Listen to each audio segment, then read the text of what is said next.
રાજુભાઈ શું કહેશો? આજે પહેલીવાર કદાચ એવું બન્યું હશે કે 100 થી વધારે જે ખાણ છે તેના ઉપર રેડ કરવામાં આવી, કરોડો રૂપિયાનું ખનીજ ચોરી પકડવામાં આવી. ગોપીબેન, દર વર્ષે 2000 કરોડથી લઈ અને 2500 કરોડ રૂપિયાથી એક વર્ષમાં આ વિસ્તારમાંથી માત્ર કાર્બોસેલની ખનીજ ચોરી થાય છે. ને પણ સરકાર કહે છે ને કે અમે બુલડોઝર કાર્યવાહી કરીશું. 2 બાટલી દારૂમાં પકડાણો છે એ વ્યક્તિને બુલડોઝર કાર્યવાહી થાય છે. 500 કરોડ રૂપિયાની ખનીજ ચોરી કરી ગયો છે એને ત્યાં નથી થતી. કરોડો રૂપિયાની ખનીજ ચોરી કરનાર એક વ્યક્તિને સુરેન્દ્રનગરની બજારમાં ઉઠબેઠ કરાવે ને તો ગૃહમંત્રીને જાહેરમાં અભિનંદન પાઠવીએ. ગોરખ ધંધા માત્ર ખાણ ખનીજમાં થાય છે કે પછી ખેતીવાડી વિભાગમાં પણ થાય છે? કારણ કે મગફળીના ગોડાઉનમાં આગ લાગી અને સૌથી પહેલા તમે હતા જે કે એ દાવો કર્યો હતો કે આ આગ લગાડવામાં આવી છે અને આમાં પણ મોટું સ્કેમ છે. આજે પણ સરકારમાં પ્રમાણિકતા હોય અને એને ક્રોસ ચેક કરવું હોય તો પુરાવા રૂપે આજે પણ અમે તો ચોરોને પણ નિર્ભયના માધ્યમથી ખબર પડી જશે કે આ કેવી રીતે મળી શકે. રાજસ્થાનની પ્રતિ મણે 500 રૂપિયા ભાવફેરની હજારો મણ મગફળી અહીંયા ઘુસાડીને કરોડો રૂપિયાનું સ્કેમ કરવામાં આવ્યું છે. આજે દૂધે ધોયેલા હોય સરકારમાં બેઠેલા અમુક નેતાઓની વાત કરીએ કે હું તો દિલીપભાઈ સંઘાણીને પણ કહીશ, ગોડાઉન ચેક કરો. હજુ તો હું એ પણ કહું છું કે જેટલો સ્ટોક એમાં બતાવવામાં આવ્યો છે ગોડાઉનમાં એટલો સ્ટોક પણ નહીં હોય. ભૂતકાળમાં ઢેફા ઘુસાડીને મગફળી હળગાવવામાં આવી, માટી ઘુસાડીને સળગાવવામાં આવી છે. અચ્છા, રાજસ્થાનથી મગફળી લાવવાની જરૂર કેમ? એટલે એ શું સ્કેમ કઈ રીતે કરે કે બોગસ ખેડૂતોના નામે રજીસ્ટ્રેશન કરાવ્યા. કોઈ નેતા છે એની સાથે 500 ખેડૂત જોડાયેલા છે તો 500 ખેડૂતના પેપર લઈ એ ખેડૂતના નામે રજીસ્ટ્રેશન કરી લીધું છે. દિલીપભાઈ સંઘાણી જેવો પ્રમાણિક માણસ કોઈ નહીં હોય. હવે ગુજકો માસોલે જે મંડળીઓને કામ આપ્યું છે એ જ મંડળીઓની મગફળી સળગી છે. દિલીપભાઈ શા માટે ગોડાઉન ચેક નથી કરાવતા? એક હથ્થું શાસન હોવાના કારણે પણ આ પ્રકારની જે સ્કેમ થવા કે આ પ્રકારની ઘટનાઓ ઘટવી એનું પ્રમાણ પણ વધી રહ્યું છે. મને તો એવું લાગતું હતું કે મુખ્યમંત્રી તો એક આધ્યાત્મિક વ્યક્તિ છે, તો મુખ્યમંત્રી શ્રી આવા કાંડ થતા હોય તો ક્યાંક ને ક્યાંક રોકવાના પ્રયત્ન કરશે. કાં તો એમની મજબૂરી છે યા તો જાણી જોઈને કરાવે છે. તમારા જ પક્ષના હતા ભૂપત ભાયાણી, જેણે રાજીનામું આપી દીધું, પક્ષ સાથે ગદ્દારી કરી દીધી અને હવે ત્યાંથી પેટા ચૂંટણી થઈ રહી છે, એમાં ગોપાલ ઇટાલિયાના નામની ઘોષણા કરી દીધી. વિસાવદરની જનતા પરિવર્તન ઈચ્છી રહી છે. વિસાવદરની જનતાએ હંમેશા કંઈક નવા અંદાજમાં વોટિંગ કર્યું છે. વિસાવદરની જનતા સંઘર્ષ કરનારી જનતા છે. વિસાવદરની જનતા મેક્સિમમ ખેડૂતો છે, મેક્સિમમ ખેડૂત છે અને સમજદાર ખેડૂતો છે. એટલે આ ખેડૂતો બદલાવ ઈચ્છે છે. લડાયક લોકો એમને પસંદ છે. દરેક વખતે અખતરા કર્યા એમને, પણ લડાયક માણસ ના મળ્યો. મને તો દેખાયું ગોપાલ ઇટાલિયા જેવો લડાયક અને ક્યારેય ઝૂકે નહીં એવો માણસ બીજો કોઈ નથી. પણ સ્થાનિક પણ નથી ને. ગોપાલ ઇટાલિયા સ્થાનિક નથી એ માનીએ છીએ, પણ વિસાવદરની જનતા ઈચ્છે છે કે ગોપાલ ઇટાલિયા જેવો લીડર અમારે જોઈએ છે. ગોપાલભાઈ અગાઉની મિટિંગો સભાઓ વિસાવદરમાં જઈ આવેલા છે. વિસાવદરના 25% એવા ગામડાઓ છે જ્યાં વ્યક્તિગત એના સંપર્કો છે. ભાજપ નક્કી કરશે, પણ મને તો એવું દેખાય છે કે ક્યાંક ને ક્યાંક ગોપાલભાઈનું નામ જાહેર થયું ત્યારથી ભાજપ એટલું તો ચોક્કસથી કામે લાગી ગયું છે. એનું આઈટી સેલની વાત કરીએ, ભાજપના નેતાઓની વાત કરીએ, ગોપાલભાઈને ખરાબ ચિતરવાના પ્રયત્ન કરે છે, એના પરથી અમને સ્પષ્ટ દેખાય છે કે ભાજપમાં ક્યાંક ને ક્યાંક ડર તો દેખાય છે. ગુજરાતના ગૃહમંત્રી હર્ષ સંઘવી કહે છે કે કાયદામાં રહેશો તો ફાયદામાં રહેશો, પણ આ કાયદો અને ફાયદો એ ખાણ ખનીજમાં જે માફિયા છે તેમના માટે કેટલો લાગુ પડે? કારણ કે આજે સુરેન્દ્રનગરમાં ખાણ ખનીજ વિભાગે રેડ કરી અને લગભગ 101 જેટલી ઇલીગલ માઇન્સને પકડી, પણ આ માઇન્સ છેલ્લા ઘણા વખતથી ચાલી રહી હતી.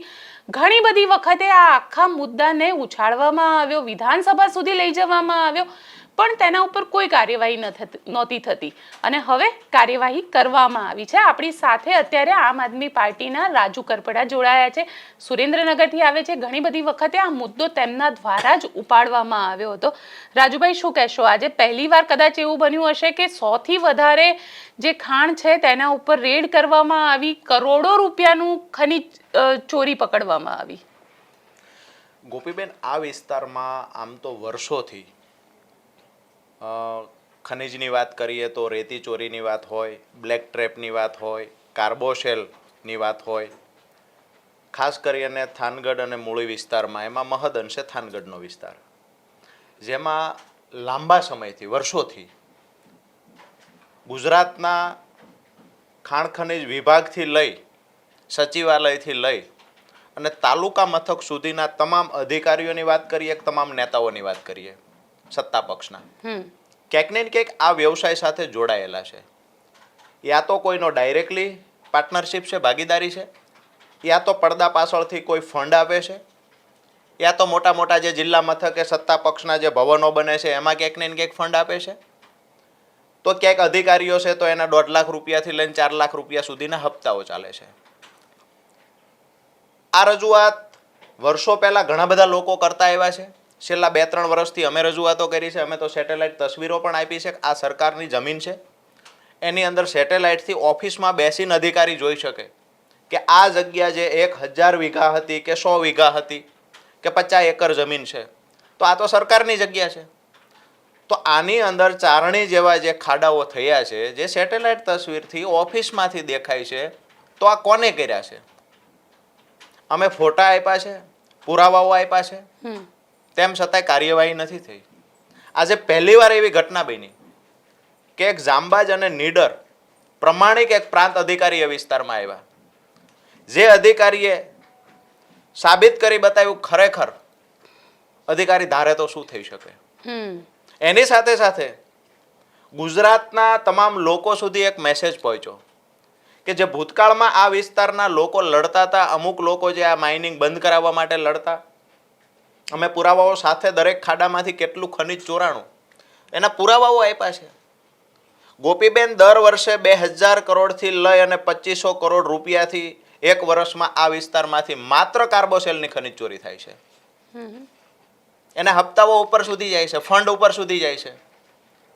કાર્બોસેલ છે એ ખરેખર મુખ્ય ખનિજમાં આવતો એક ખનિજ છે. તો એને ગૌણ ખનિજમાં 2013માં ગુજરાત સરકાર દ્વારા કાંડ કરવા માટે આ આખો ગોરખ ધંધો ચાલુ રાખવા માટે થઈ અને 2013માં એને ગૌણ ખનિજમાં ખપાવવામાં આવ્યું.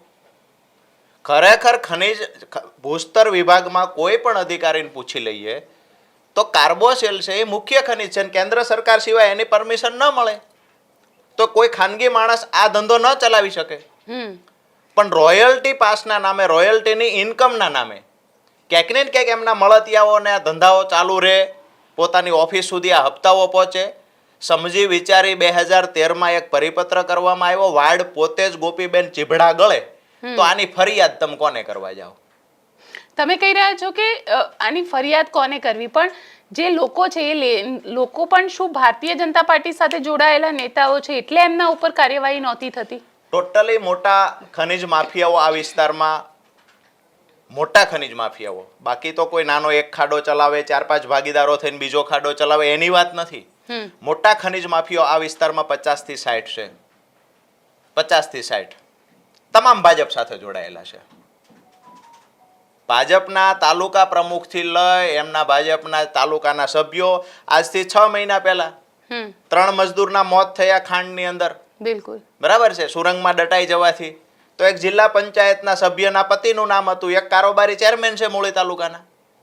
થાનગઢની અંદર જાઓ તો લીઝો કોની પાસે છે? અનલીગલી રોયલ્ટી પાસ લીઝ આપવામાં આવી. એમાં પણ ગોપીબેન ખૂબ મોટો એક કૌભાંડ પણ છે અને ખૂબ મોટી ચોરી થાય છે. આજે લીઝ આપવામાં આવી છે કે લીઝનું ક્ષેત્રફળ 2 એકર છે, એમાં અંદાજિત 1000 ટન જેટલો 1000 મેટ્રિક ટન અંદર કાર્બોસેલ છે. હવે એના રોયલ્ટી પાસ વેચાણા એ અંદાજિત જથ્થો અને વેચાયેલા રોયલ્ટી પાસનું ક્રોસ વેરિફિકેશન થાય. રોયલ્ટી પાસ એમાંથી 10 લાખ મેટ્રિક ટનના વેચાણા, જ્યાં 1000 મેટ્રિક ટન જ કાર્બોસેલ હતો. એટલે કે રોયલ્ટી પાસ વેચવો એટલે રાજદ્રોહનો ગુનો છે. નકલી ચલણી નોટો વેચવી અને રોયલ્ટી પાસનો દુરુપયોગ કરવો બંને સરખી વાત છે, બંને ગુના સેમ છે. ભાજપના નેતાઓ વેચે છે, બરાબર છે. અને આ વિભાગ પણ મુખ્યમંત્રી શ્રી પાસે છે. 2 જાંબાજ નીડર અધિકારીઓ મને આપે, હું તમામ લીઝો પર તપાસ કરી દઉં અને એક લીઝ ધારકનું એવું નામ આપે કે જેને બોગસ રોયલ્ટી પાસ વેચ્યા નથી, હું પુરાવા આપવા તૈયાર છું. ને પણ સરકાર કહે છે ને કે અમે બુલડોઝર કાર્યવાહી કરીશું. કોને ત્યાં થાય છે? 2 બાટલી દારૂમાં પકડાણો છે એ વ્યક્તિને બુલડોઝર કાર્યવાહી થાય છે. 500 કરોડ રૂપિયાની ખનિજ ચોરી કરી ગયો છે એને ત્યાં નથી થતી. અહીંયા 100 કલાકમાં લિસ્ટ બનાવવાની વાત હતી જેની ખાણોમાં અસંખ્ય મજૂરો મર્યા છે. થાનગઢના પાતાળમાં આજે હજારો મજૂરોની ડેડ બોડીઓ દટાયેલી છે. કયા વ્યક્તિનું એ લિસ્ટમાં નામ આવ્યું છે? જે મોટા મોટા માફિયાઓની વાત હતી, તો 2 બોટલ દારૂ વેચે છે એના કરતાં તો મોટો માફિયો છે જે 500 કરોડ રૂપિયાના બોગસ રોયલ્ટી પાસ વેચી દીધા છે, જેને ખનીજ ચોરી કરી છે, આ રાષ્ટ્રની સંપત્તિને લૂંટવાના પ્રયત્ન કર્યા છે. તો એના પર ખરેખર બુલડોઝર ફરવું જોઈએ. ગૃહમંત્રી કહે છે કે અમે એના વરઘોડા કાઢીએ, ફુલેકાઓ કાઢીએ, આ બધું કરે છે નિર્દોષ લોકો પર. ક્યાંક ને ક્યાંક 2 બોટલો 5 બોટલોમાં પકડાય, કોઈ બાઇક ઉપર સ્ટન્ટ કરે તેના પર કાર્યવાહી થાય છે. કરોડો રૂપિયાની ખનીજ ચોરી કરનાર એક વ્યક્તિને સુરેન્દ્રનગરની બજારમાં ઉઠબેઠ કરાવે ને તો ગૃહમંત્રીને જાહેરમાં અભિનંદન પાઠવીએ. આ કામગીરી નહીં થાય, કારણ કે એમાંના 90% ભાજપ સાથે જોડાયેલા છે. માફિયાઓનું લિસ્ટ બનાવો, બધા ભાજપના હોદ્દેદારો છે. તમે કહી રહ્યા છો કે બધા ભાજપના હોદ્દેદારો છે, તો આજે કાર્યવાહી તો કરવામાં આવી ને, કમસે કમ ક્યાંક શરૂઆત તો થઈ ને. પ્રાંત અધિકારી શ્રી દ્વારા કાર્યવાહી કરવામાં આવી. કેટલો સમય પ્રાંત અધિકારી સાહેબ આ વિસ્તારમાં ટકી રહેશે, આ બહુ જોવાની વાત છે. આની પહેલા એક નીડર અધિકારી આવ્યા, ભૂસ્તર શાસ્ત્રી નીરવ બારોટ, જેને માહિતીઓ આપતા એ મુજબ નીરવ બારોટ કાર્યવાહી કરતા, સ્થળ તપાસ કરતા, કોઈ રાજકીય ભલામણો નહોતા રાખતા. એ વ્યક્તિને કેવડું પ્રેશર આવ્યું હશે કે રિઝાઇન આપીને એ વ્યક્તિ જતો રહ્યો. નીરવ બારોટે રિઝાઇન આપવું પડ્યું કે મારે પારિવારિક પ્રશ્ન છે, હું સ્વેચ્છાએ રિઝાઇન આપું છું. અપેક્ષા રાખીએ ક્યાંક ને ક્યાંક પ્રાંત અધિકારી સાહેબ સાથે આવું ના થાય. અને આ અધિકારી કોઈ પણ હશે, 1.5 વર્ષ છે ને, પછી ખેતર ખુલ્લું છે, જેને મન ફાવે એ ચોરી કરે છે. આ ચાલતું આવે છે, વર્ષોથી ચાલતું આવે છે. અને આના માટે ધારાસભ્યો અગાઉમાં 2022ના ઇલેક્શનમાં થાનગઢની બાજુના ચાંદરેલિયા ગામમાં માઇનિંગ વાળા જે લોકો માફિયાઓ છે એની સાથે ભાજપના ઉમેદવારે, નિર્ભયના માધ્યમથી કહું છું, ભાજપના ઉમેદવારના કહેવાથી ભાજપના નેતાઓએ ચાંદરેલિયા ગામમાં ચાંદરેલિયા દાદાના મંદિરે મિટિંગ કરી અને બધા માફિયાઓને ભેગા કર્યા હતા કે ભાજપને લીડ નહીં મળે તો અહીંયા ખાણ ખનીજનો ધંધો બંધ થઈ જશે. એના વિડીયો પણ વાયરલ થયેલા છે. તો ક્યાંક ને ક્યાંક ધારાસભ્યો પણ જોડાયેલા છે, સંકળાયેલા છે, પોલીસ પ્રશાસન સંકળાયેલું છે. આવા તો ભૂતકાળમાં આરોપ લાગ્યા છે. પ્રાંત સાહેબે તો ઓડિયો વાયરલ કર્યા. એક અધિકારી જો એક દિવસમાં 100 ખાડા પકડી શકતો હોય તો ગયા વર્ષે નીરવ બારોટ સાહેબ એવું કહેતા હતા કે અમે 2200 ખાડા પૂર્યા છે. ગોપીબેન, એક ખાડામાંથી 1 કરોડ કરતાં વધારે રકમની ખનીજ ચોરી થાય.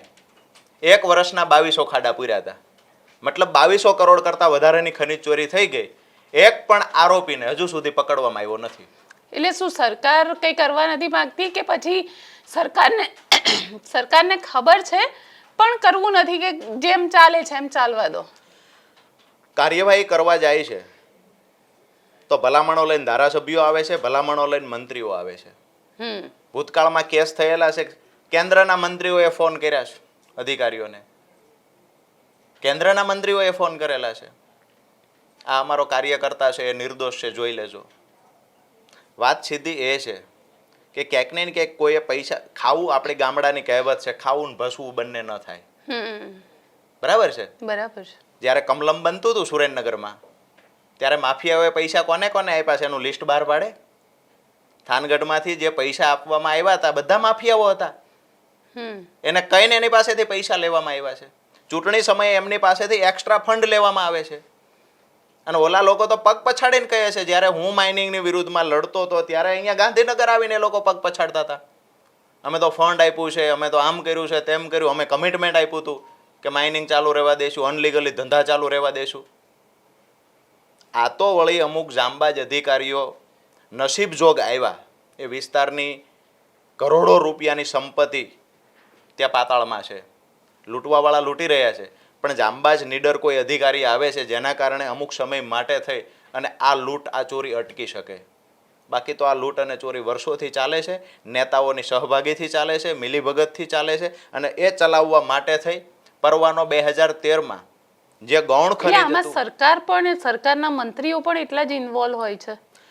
જો ઇન્વોલ્વ ના હોત તો 2013માં મુખ્ય ખનીજ હોવા છતાં કાર્બોસેલ માટે એક અલગથી પરિપત્ર કરવામાં આવ્યો કે જે લોકોને ત્યાં ગૌણ ખનીજ છે એની અંદર જો આ કાર્બોસેલ નીકળે તો એનો પણ ગૌણ ખનીજમાં સમાવેશ કરી અને એનો રોયલ્ટી પાસ વેચવો અને એની લીઝ આપવી. આ સીધી વાત છે. કે આ ગુજરાત કેટલા વખતથી સરકાર ચાલે છે કેટલા વખતથી વર્ષોથી જ્યારે આ ચાલે છે, અમુક અધિકારીઓ આવીને કહ્યું કે ભાઈ આ તો મુખ્ય ખનિજ છે, આ લીજ ન હોવી જોઈએ, આ લીજ અનલીગલી છે. વિધાનસભામાં પણ અવાજ આ દેકારો 2004માં પણ થયેલો, લોકસભામાં પણ આ મુદ્દો બિલકુલ થયેલો છે. તો એ વખતે કહેવામાં આવ્યું કે આ ખરેખર મુખ્ય ખનિજ છે, આનો રોયલ્ટી પાસ ન વેચી શકાય, એની રાજ્ય સરકાર મંજૂરી ન આપી શકે, આ ગોરખ ધંધા બંધ થવા જોઈએ. તો 2013માં રાજ્ય સરકારે પરિપત્ર કરી દીધો કે ભાઈ આને ગૌણ ખનિજમાં સમાવેશ કરી અને જ્યાં ગૌણ ખનિજમાં થોડું જાજો કાર્બોશેલ નીકળે નીચે વધારાના ખનિજ તરીકે, તો એનો રોયલ્ટી પાસ આપવો ને એની લીજની પરવાનગી આપવી. મતલબ સાફ છે કે જે લોકોને ગોરખ ધંધા કરવા છે, ખનિજ ચોરી કરવી છે, એને ગાંધીનગરથી સપોર્ટ મળે છે. તમે કહી રહ્યા છો જે લોકોને ગોરખ ધંધા કરવા છે, આ ગોરખ ધંધા માત્ર ખાણ ખનીજમાં થાય છે કે પછી ખેતીવાડી વિભાગમાં પણ થાય છે? કારણ કે મગફળીના ગોડાઉનમાં આગ લાગી અને સૌથી પહેલા તમે હતા જે કે એ દાવો કર્યો હતો કે આ આગ લગાડવામાં આવી છે અને આમાં પણ મોટું સ્કેમ છે. ગોપીબેન, હું હજુ કહું છું નિર્ભયના માધ્યમથી, રાજસ્થાનની મગફળી જે પ્રતિ મણ 500 રૂપિયાનો ભાવફેર હતો, સૌરાષ્ટ્રની અંદર G20 મગફળી વવાય છે, રાજસ્થાનની અંદર G37 મગફળી વવાય છે. આજે પણ સરકારમાં પ્રમાણિકતા હોય અને એને ક્રોસ ચેક કરવું હોય તો પુરાવા રૂપે આજે પણ અમે તો ચોરોને પણ નિર્ભયના માધ્યમથી ખબર પડી જશે કે આ કેવી રીતે મળી શકે. G37 મગફળી રાજસ્થાનની છે, એ લાલ માટીમાં થયેલી છે. એ મગફળીની સાથે આજે પણ લાલ માટી ચોટેલી છે. એ મગફળી કોઈ બી ગોડાઉનમાં હશે, ખબર પડી જશે આ G37 છે. જુનાગઢ વિસ્તારની વાત કરો, સૌરાષ્ટ્રમાં લાલ માટી નથી, કાળી માટી છે, તો એની મગફળી કાળી માટી વાળી છે, જે G20 મગફળી છે. રાજસ્થાનની પ્રતિ મણે 500 રૂપિયા ભાવફેરની હજારો મણ મગફળી અહીંયા ઘુસાડીને કરોડો રૂપિયાનું સ્કેમ કરવામાં આવ્યું છે. કોણે કર્યું? જે મંડળી સંચાલક હતા, ગોડાઉન મેનેજર, CWC ના અધિકારી અને મંડળી સંચાલક, જે લોકો સેન્ટર ચલાવતા હતા. ગોપીબેન, સેન્ટર ચલાવવા માટેના ભાવ બોલાય છે. જેને સેન્ટર ખરીદી માટે મળે છે ને એક્સ્ટ્રા પૈસા આપવા પડે છે, ત્યારે એને સેન્ટર મળે છે. અને આજે દૂધે ધોયેલા હોય સરકારમાં બેઠેલા અમુક નેતાઓની વાત કરીએ કે હું તો દિલીપભાઈ સંઘાણીને પણ કહીશ કે તમારી અંડરમાં જે મંડળીઓને કામ આપવામાં આવ્યું હતું, જો પ્રમાણિકતા હોય તો ગોડાઉન ખોલાવો, ગોડાઉન ચેક કરો, રાજસ્થાનની મગફળી મળશે. ગોડાઉન ચેક કરો. હજુ તો હું એ પણ કહું છું કે જેટલો સ્ટોક એમાં બતાવવામાં આવ્યો છે ગોડાઉનમાં, એટલો સ્ટોક પણ નહીં હોય. ભૂતકાળમાં ઢેફા ઘુસાડીને મગફળી સળગાવવામાં આવી, માટી ઘુસાડીને સળગાવવામાં આવી છે. ક્યાંક ને ક્યાંક પૂરેપૂરો સ્ટોક નહોતો ત્યારે પણ મગફળી સળગી. થાનગઢની અંદર જ્યાં મગફળી સળગી, ગોપીબેન, અહીંયા સળગાવી હોય ને તો એક દીવા સળગી, એક બાકસે મગફળી સળગે એવી સ્થિતિ નહોતી. મોટા ભડકા કરીને અંદર નાખ્યા હોય ને તો જ સળગે, બાકી એ મગફળી સળગવાના કોઈ ચાન્સ જ નહોતા. ઉપર પતરા હતા, હાઈ ટેન્શન લાઈન ઉપરથી પસાર થતી હતી, તણખો પડે તો પણ પતરા ઉપર પડે. અંદર કોઈ ઇલેક્ટ્રિક વાયર જ નથી, તો શોર્ટ સર્કિટ કેવી રીતે થાય? નંબર 2 કે CCTV ફૂટેજ હોય તો જ CWC ના અધિકારીએ ગોડાઉનને પરમિશન આપવાની છે કે ટેકાના ભાવે મગફળી તમે ત્યાં જ ટેકાના ભાવે ખરીદેલી કોઈ પણ જણસ તમે ત્યાં જ મૂકી શકો, જ્યાં ફાયર સેફટી હોય અને CCTV કેમેરા હોય. અહીંયા હતા નહીં. હજુ સુધી એક પણ આરોપીની ધરપકડ કરવામાં નથી આવી. મગફળી કાંડ એટલે હું એવું સમજુ છું, પાક વીમા કૌભાંડ જે હતું, જેમાં હજારો કરોડ રૂપિયાનું કૌભાંડ થતું અને એના તાર દિલ્હી સુધી જતા હતા. મગફળી કૌભાંડ કોઈ નાનું કૌભાંડ નથી. પેપર ઉપર ખરીદી કરેલી છે એટલી મગફળી ટોટલ ગોડાઉનમાં ચેક કરવામાં આવે, હજારો ટનનો ડિફરન્સ આવશે. બતાવવામાં આવ્યું છે કે આ ગોડાઉનની અંદર થાનગઢમાં અમે 1 લાખ મેટ્રિક ટન મગફળી મૂકી છે. ખરેખર ચેક કરવામાં આવે તો 1 લાખ મેટ્રિક ટન નહીં હોય. તો સરકારને તમે આની માહિતી આપો છો? સરકારમાં અવારનવાર રજૂઆતો કરી છે. મેં પહેલા કહ્યું વાડ પોતે ચીભડા ગળશે, ફરિયાદ કોને કરશો?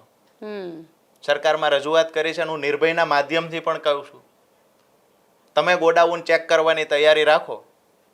આજે જુનાગઢના ગોડાઉનો જે બંધ છે એ ગોડાઉન ખોલો, એની અંદરથી રાજસ્થાનની મગફળી નીકળશે, દાવા સાથે અમે કહીએ છીએ. અચ્છા, રાજસ્થાનની મગફળી લાવવાની જરૂર કેમ? એટલે એ શું સ્કેમ કઈ રીતે કરે? રાજસ્થાનની મગફળી, અહીંયા જે વાત આપણે સૌરાષ્ટ્રમાં એક ખાંડી શબ્દ છે, ખાંડી એટલે 20 મણ મગફળી. એક ખાંડી G20 એટલે કે આપણી જે મગફળી અહીંની હતી એ મગફળી અહીંયા જે ટેકાના ભાવે વેચાણ થતું એ ભાવ અને રાજસ્થાનની મગફળી જે એ વખતે 850 રૂપિયાએ મળતી G37, એટલે કે એક ખાંડીએ 10,000 રૂપિયાનો ભાવ ફેર હતો. કર્યું કેવું આ લોકોએ કે બોગસ ખેડૂતોના નામે રજીસ્ટ્રેશન કરાવ્યા. કોઈ નેતા છે એની સાથે 500 ખેડૂત જોડાયેલા છે, તો 500 ખેડૂતના પેપર લઈ એ ખેડૂતના નામે રજીસ્ટ્રેશન કરી લીધું છે. ખેડૂત પાસેથી ચેક લઈ લીધા કે તમને 2,000 5,000 આપશું. અમુક ખેડૂત બાપડાને એવું થાય 5,000 એમનામ મળે છે લઈ લ્યો, 10,000 મળે છે લઈ લ્યો. એમને રાજસ્થાનની મગફળી ખરીદી અને આ રાજુભાઈ કરપડા ખેડૂત છે તેના નામે ઘુસાડી દીધી, પૈસા લઈ લીધા. આવા હજારો ખેડૂતોના નામે મગફળી ઘૂસી છે. આજે તુવેરની હું વાત કરું, અગાઉ પણ મેં નિર્ભયના માધ્યમથી જ કહ્યું હતું કે મૂળી તાલુકામાં એક પણ ખેડૂતે તુવેર વાવી નથી. 400 રજીસ્ટ્રેશન થયા છે તુવેરના. દરેક જિલ્લામાં આ પરિસ્થિતિ છે, દરેક જગ્યાએ આ જ પરિસ્થિતિ છે. વેપારીઓ, નેતાઓ અને મંડળી ચલાવતા અમુક લોકો રાહ જોઈને બેઠા હોય છે. એ ખેડૂતોના પેપર એમની પાસે જ રાખે છે. ઘણા બધા ખેડૂતો એવા છે કે કાયમી એના પેપર રાખવાના સાથે તમને વર્ષે 25,000 આપશું, અને એ ખેડૂતના નામે એકવાર મગફળી નાખે, એકવાર ચણા નાખે, એકવાર તુવેર નાખે. આખા વર્ષમાં 3-3 4-4 વખત એ ખેડૂતના પેપરનો ઉપયોગ થાય છે. નથી દેખાતું કોઈને? એટલું પાક જ ન લેવાતો. હું તો એવું સમજુ છું કે દિલીપભાઈ સંઘાણી જેવો પ્રમાણિક માણસ કોઈ નહીં હોય. આ થાનગઢના ગોડાઉનમાં મગફળી સળગી એ દિલીપભાઈ સંઘાણી એટલે કે ગુજકો માર્શલના છે. હવે ગુજકો માર્શલે જે મંડળીઓને કામ આપ્યું છે એ જ મંડળીઓની મગફળી સળગી છે. દિલીપભાઈ શા માટે ગોડાઉન ચેક નથી કરાવતા? આજે જુનાગઢમાં આક્ષેપો થાય છે કે મગફળી બદલી નાખવામાં આવી છે. ગઈકાલે ટ્રક ડ્રાઈવરો આવીને આક્ષેપો કર્યા છે. ગઈકાલે ટ્રક ડ્રાઈવરોએ કહ્યું છે કે અમે રાજસ્થાનથી મગફળી લાવ્યા હતા ને અહીંયા મગફળી બદલવામાં આવી છે. એ પણ દિલીપભાઈ સંઘાણીની આમ તો સહકારી ક્ષેત્રના મહાન વ્યક્તિ છે. તો એમને જે મંડળીઓને કામ આપ્યું છે એ મંડળીઓ જો આ કાંડ કરતી હોય તો એમને ખોલીને બહાર આવવું જોઈએ. નથી આવતા. ક્યાંક ને ક્યાંક દરેક લોકો શંકાની ભૂમિકામાં છે. દરેક લોકો શંકાની ભૂમિકામાં છે, તમે એવું કહી રહ્યા છો, કારણ કે ભારતીય જનતા પાર્ટીની સરકાર છે ને છેલ્લા 30 વર્ષથી સરકાર છે, એટલે એક હથ્થું શાસન હોવાના કારણે પણ આ પ્રકારની જે સ્કેમ થવા કે આ પ્રકારની ઘટનાઓ ઘટવી એનું પ્રમાણ પણ વધી રહ્યું છે. સત્તાનો નશો, દરેક ચીજ વસ્તુઓના નશા હોય છે. અમુક નશો એવો હોય છે કે એ નશાની અંદર પોતે ભાન ભૂલી જતા હોય છે. સત્તાનો નશો, હું એવું માનું છું કે તમામ નશાઓની કરતાં સત્તાનો નશો વધારે ભયંકર છે. અને જ્યારે કોઈને સત્તાનો નશો લાગી જાય છે ત્યારે એ વ્યક્તિ પ્રજાના પ્રશ્નો સાંભળવા, લોકોની ફરિયાદ સાંભળવી એના બદલે માંડ સમય મળ્યો છે, જેટલું થાય એટલું આપણે કરી લ્યો. મને તો એવું લાગતું હતું કે મુખ્યમંત્રી તો એક આધ્યાત્મિક વ્યક્તિ છે, તો મુખ્યમંત્રી શ્રી આવા કાંડ થતા હોય તો ક્યાંક ને ક્યાંક રોકવાના પ્રયત્ન કરશે. કાં તો એમની મજબૂરી છે, યા તો જાણી જોઈને કરાવે છે. સીધી વાત એ છે કે ગુજરાતની અંદર તમામ વર્ગ આજે પીડાય છે. સરકારની જવાબદારી બને છે. કોઈ આંદોલન કરે છે તેને આંદોલન કરવા દેવું સરકારની જવાબદારી બને છે. આજે યુવાનો પીડાય છે પેપર ફૂટવાથી, બેરોજગારી વધતી જાય છે. ખેડૂતોની વાત કરીએ તો ખેડૂતોના પૂરતા ભાવ નથી મળતા, પાયાનું ખાતર સમયસર નથી મળતું, એના માટે લાઈનો લાગવી પડે. આનાથી વધારે બદતર હાલત ગુજરાતની ક્યારેય નહીં થઈ હોય. યુરિયા ખાતર નથી મળતું, ખેડૂતોએ ખાતર મેળવવા માટે લાઈનમાં ઊભું રહેવું પડે. ખેડૂતોની આવક બમણી કરવાની વાત હતી. આજે દિવસે દિવસે ખેડૂતોની આત્મહત્યાઓ વધતી જાય છે, જે દુઃખદ બાબત છે. મહિલાઓની વાત કરીએ, મોંઘવારીથી પીડાય છે. સરકારમાં પણ એવું જ છે. તમામ રાજ્યો માટે વ્યવસ્થાઓ અલગ છે, તમામ રાજ્યો માટેનો પ્રેમ અલગ છે. રાજસ્થાનમાં 450 ગેસ સિલિન્ડર મળે છે, ગુજરાતમાં નહીં મળે. લાડલી બહેના યોજના મહારાષ્ટ્રમાં ચાલે, મધ્યપ્રદેશમાં ચાલે છે. ગુજરાતમાં એ બહેનો માટેનો પ્રેમ નથી. સરકાર તો એ જ છે. પછી દિલ્હીની વાત કરીએ, ફ્રી વીજળી આપવાની ભાજપે વાત કરી હતી. બહેનો માટે ઘણી બધી યોજનાઓ લાવ્યા હતા. ગુજરાતના યુવાનો, ખેડૂતો, બહેનો માટે શું કર્યું? આજે ખેડૂતો તમામ મોરચે પીડાય. પૂરતા ભાવ નથી મળતા, સમયસર એને વાવણી કરવી હોય તો ખાતર બિયારણ નથી મળતા, યા તો નકલી મળે છે, ડુપ્લિકેટ મળે છે. તો આ મુદ્દે સરકારે વિચારવું જોઈએ. પણ ખરેખર સરકાર એ કાંઈ કરવાની જગ્યાએ, તમે શરૂઆતમાં કહ્યું કે કાયદામાં રહેશો તો ફાયદામાં રહેશો. ગુજરાત સરકારની અને ભાજપની એ સ્ટ્રેટેજી રહી છે કે ભાજપમાં રહેશો તો ફાયદામાં રહેશો. હમ આ સીધી વાત છે. તમારે મને તો એક ક્લાસ 1 અધિકારીએ કહેલું કે દેશ ખોખલો બની ગયો છે, લૂંટારુઓ દેશને લૂંટી રહ્યા છે. તમે જો સારું બાળકોનું ભવિષ્ય ઈચ્છતા હોય, બહુ દુઃખદ બાબત હતી ગોપીબેન. એ વ્યક્તિ કરુણતાથી આ બોલતો હતો. તમારા બાળકોનું સારું ભવિષ્ય ઈચ્છતા હોય તો દેશ છોડાવી દેજો. અને એક ક્લાસ 1 અધિકારી સુરેન્દ્રનગરના હતા, જે નોકરી અહીંયા કરતા હતા, એને એનું ફેમિલી અધર દેશમાં મોકલી દીધું, દેશ છોડાવી દીધો. તમે કહી રહ્યા છો કે દેશ છોડી દેજો, પણ દેશની અંદર જે રીતે આખો માહોલ ચાલી રહ્યો છે અને એમાં પણ આમ આદમી પાર્ટી વિસાવદરની ચૂંટણી, પેટા ચૂંટણીની ચર્ચા કરી લો તો પેટા ચૂંટણીની અંદર ચૂંટણી અનાઉન્સ થાય એ પહેલાં જ ગોપાલ ઇટાલિયાને ઉમેદવાર અનાઉન્સ કરી દે છે. એટલે આટલી બધી ઉતાવળ, આટલું બધું, કારણ કે ક્યાંક તમારા જ પક્ષના હતા ભૂપત ભાયાણી, જેણે રાજીનામું આપી દીધું, પક્ષ સાથે ગદ્દારી કરી દીધી અને હવે ત્યાંથી પેટા ચૂંટણી થઈ રહી છે, એમાં ગોપાલ ઇટાલિયાના નામની ઘોષણા કરી દીધી. ગોપીબેન, વિસાવદરની અંદર અત્યાર સુધીમાં જે પણ લોકો આવ્યા, જનરલી કેશુબાપાના પુત્રથી લઈ અને અત્યાર સુધીની આખી સફર, એમાં હર્ષદભાઈની વાત કરીએ, ભૂપતભાઈની વાત કરીએ, વિસાવદરની જનતા પરિવર્તન ઈચ્છી રહી છે. વિસાવદરની જનતાએ હંમેશા કંઈક નવા અંદાજમાં વોટિંગ કર્યું છે. વિસાવદરની જનતાએ, આપણે માનીએ તો હું 2012ની વાત કરું તો બી ભલે, 17ની વાત કરું તો બી ભલે, ભૂપતભાઈ વાળી 22ની વાત કરું તો બી ભલે, વિસાવદરની જનતાએ હંમેશા ભાજપ વિરુદ્ધમાં વોટિંગ કર્યું છે. આ એનો ઇતિહાસ છે. વિસાવદરની જનતા સંઘર્ષ કરનારી જનતા છે. વિસાવદરની જનતા મેક્સિમમ ખેડૂતો છે, મેક્સિમમ ખેડૂત છે અને સમજદાર ખેડૂતો છે. એટલે આ ખેડૂતો બદલાવ ઈચ્છે છે.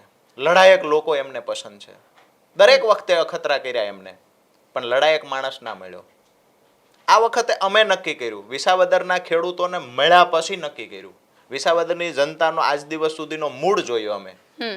નક્કી કર્યું કે વિસાવદરની જનતા લડાયક માણસને પસંદ કરે છે, જે ખરેખર એમનો અવાજ બનીને બોલી શકે, જે ત્યાંના પ્રશ્નો છે એ પ્રશ્નોને વાચા આપી શકે, ખાસ કરીને ક્યારેય ઝૂકે નહીં અને ક્યારેય વેચાય નહીં એવા માણસને પસંદ કરે છે.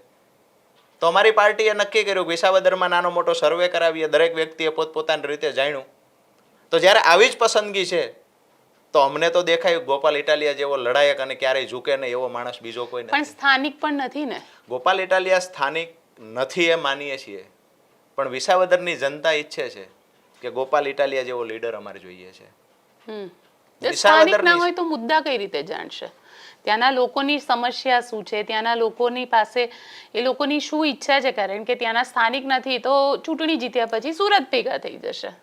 આવું હું તમે કહીએ છીએ કે સુરત ભેગા થશે. સ્થાનિક નથી, તેમ છતાં એ વિસ્તારમાં જ્યારે જંગલ વિભાગના કોઈ પણ પ્રશ્નો આવ્યા છે તો ગોપાલભાઈ લડ્યા છે. એ વિસ્તારમાં ઓઝતને લઈને જે પ્રશ્ન હતો એ મુદ્દે ગોપાલભાઈ અહીંયા બેઠા રજૂઆતો કરી છે. ત્યાંના ખેડૂતોને જ્યારે જ્યારે નાની મોટી મુશ્કેલીઓ આવી છે તો એ મુદ્દે પછી ખાસ કરીને ઇકોઝોન, 10 ગામ ઇકોઝોનના પણ છે, તો ઇકોઝોનના મુદ્દે પણ હવે સમજો સ્થાનિક વ્યક્તિ છે, હવે સ્થાનિક વ્યક્તિ લોકો એને મત આપે છે પણ એ અવાજ જ નથી ઉઠાવતો, તો એવા નમાલા વ્યક્તિને પસંદ કરીને શું કરવો છે?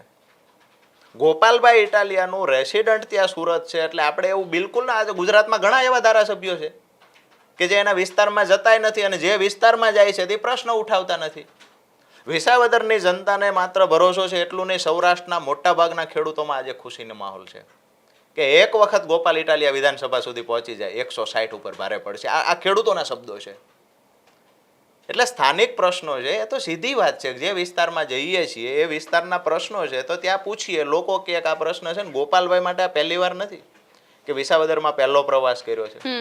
ગોપાલભાઈ અગાઉની મિટિંગો, સભાઓ વિસાવદરમાં જઈ આવેલા છે. વિસાવદરના 25% એવા ગામડાઓ છે જ્યાં વ્યક્તિગત એના સંપર્કો છે, વ્યક્તિગત સંપર્કો છે. એટલે આ વિસ્તારમાં પ્રશ્નો જે વાત કરીએ તો હું એવું કહું, ભાજપના જે નેતા આવશે કે ભાજપના જે નેતાઓ છે એને ખ્યાલ છે એના કરતાં વધારે પ્રશ્નોની ખબર ગોપાલ ઇટાલિયન છે કે વિસાવદર અને જુનાગઢમાં શું સ્થાનિક પ્રશ્નો છે. એટલે તમને શું લાગે છે કે ભૂપત ભાયાણી, હર્ષદ રીબડિયા કે કિરીટ પટેલ કોણ હશે ગોપાલભાઈની સામે? ભાજપ નક્કી કરશે, પણ મને તો એવું દેખાય છે કે ક્યાંક ને ક્યાંક ગોપાલભાઈનું નામ જાહેર થયું ત્યારથી ભાજપ એટલું તો ચોક્કસથી કામે લાગી ગયું છે. એનું આઈટી સેલની વાત કરીએ, ભાજપના નેતાઓની વાત કરીએ, ગોપાલભાઈને ખરાબ ચિતરવાના પ્રયત્ન કરે છે, એના પરથી અમને સ્પષ્ટ દેખાય છે કે ભાજપમાં ક્યાંક ને ક્યાંક ડર તો દેખાય છે. પેટા ચૂંટણી છે તેમ છતાં ડર દેખાય છે. એટલે ભાજપ એવી તો ચૂક નહીં જ કરે, ભૂલ એવી તો નહીં જ કરે કે ગમે તે ઉમેદવારને ઊભા રાખી દે. જે ઉમેદવારને પણ રાખશે બધી રીતે મજબૂત હશે. લોકપ્રેમ તો મળવાનો નથી. લોકપ્રેમ તો ન્યા લોકોનો પ્રેમ મળતો હોય એવો મજબૂત ઉમેદવાર નથી. મસલ પાવરથી મજબૂત હશે, ફાઇનાન્શિયલ મજબૂત હશે, બરાબર છે, જે નાના મોટા ગોરખ ધંધાઓ કરાવવામાં મજબૂત હશે. આવા માણસને ચોક્કસથી ત્યાં ટિકિટ મળશે. જે બી આવશે તે. પણ વિસાવદરની જનતા એનો જે અગાઉ જે મૂડ રહ્યો છે કે ખરેખર ભાજપની વિરુદ્ધમાં એને મતદાન કર્યું છે, આક્રમક વ્યક્તિઓને પસંદ કર્યા, લડાયક વ્યક્તિને પસંદ કર્યા, તો એ ગોપાલ ઇટાલિયન પસંદ કરશે. ચલો રાજુભાઈ, જોઈએ શું થાય છે, વિસાવદરની જનતા કોને પસંદ કરે છે. પરંતુ આજે આપ અમારી સાથે સ્ટુડિયોમાં જોડાયા તેના માટે આપનો ખૂબ ખૂબ આભાર. Thank you. તો આપ શું વિચારો છો મને કોમેન્ટ બોક્સમાં ચોક્કસથી લખીને જણાવજો અને અમારી ચેનલ નિર્ભય ન્યૂઝને લાઇક, શેર અને સબસ્ક્રાઇબ કરવાનું ભૂલશો નહીં. આભાર.